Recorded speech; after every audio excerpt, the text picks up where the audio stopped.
Let me talk first about the Growler, Admiral. I know that Senator Blunt covered it with you about the Growler capability. I noticed that it was put in the unfunded priorities. I'm curious as to what was the analysis that went into a request for these additional Growlers in terms of airborne electronic attack issues. The analysis was looking toward the future air wing, the laydown of the aircraft that we intended to have, really capability, starting from the Hawkeye, which is the manager, that's the radar plane, and then what would we have for electronic attack and our strike fighters. Look toward the future. Today, what do our potential adversaries have out there, and what are they proliferating? It's not just one. These systems are proliferating, and what are they made up of? And so what kind of threats would we have in the future for what I call joint assured entry? And so when doing that, we realized, you know, we're at bare minimum right now. Yes, we are at requirement, but if this is going to grow, and this line is shutting down, and this capability is not available, and we are the entire department's source, I felt the opportunity existed to reduce risk operationally and reduce risk programmatically. It's time to act. Well, I appreciate that, and I think, you know, this is one of those moments. You have these moments because all of us are, frankly, sometimes appropriately accused of parochial concerns. This is a time that I almost wish that I wasn't from St. Louis, because I think I'm afraid that my advocating for this very important aircraft could be seen as parochial. In reality, Admiral, what I'm asking you is, this is, in fact, should be a national priority, not a parochial priority. Well, it is certainly a department priority because we provide all electronic attack, airborne electronic attack. And so, again, there's another study coming, so I couldn't use that for analysis, but we looked at the last, and you've seen many of these. They don't get smaller. Right. And the future in the electromagnetic spectrum is expanding dramatically. It's going to explode.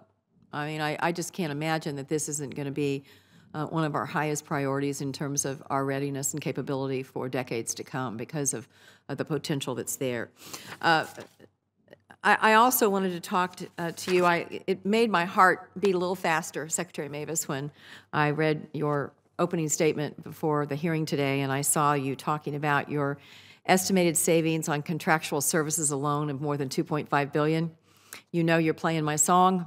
I have worked very hard on the contracting piece, and I seen that you're going to have $15 billion of savings over 5 years in terms of contractual services. Is most of that attributable to cutting programs, or is most of that attributable to more aggressive contracting practices and getting a better bang for our buck? Door number two. Senator, you and I are both former state auditors. My father was probably the cheapest human that God ever saw fit to put on this earth, and I am his son. What we have done, we spend $40 billion a year on service contracts, more than we do on acquisition. And so we decided to take a close look at it. We've set up things like contract courts to have every contracting officer every year bring in their contracts and justify them. We have very senior oversight now of all contract activities. Some of these contracts just go on and get renewed whether they're needed or not. And we are absolutely confident that we can save the $2.5 billion a year, and we're hopeful that we can do better than that. This is an area that it's hard. It's not it's not just as obvious as cutting a program, but it's where very large amounts of savings can be had. And what we are getting to is the ability to track a dollar from the time it is appropriated by Congress all the way through the process to what do you get in that contract at the end for that dollar. And hasn't been an easy process, but we're a long way down the road, and we're absolutely confident of the savings. And these are the kinds of savings that are, it's just money in the bank.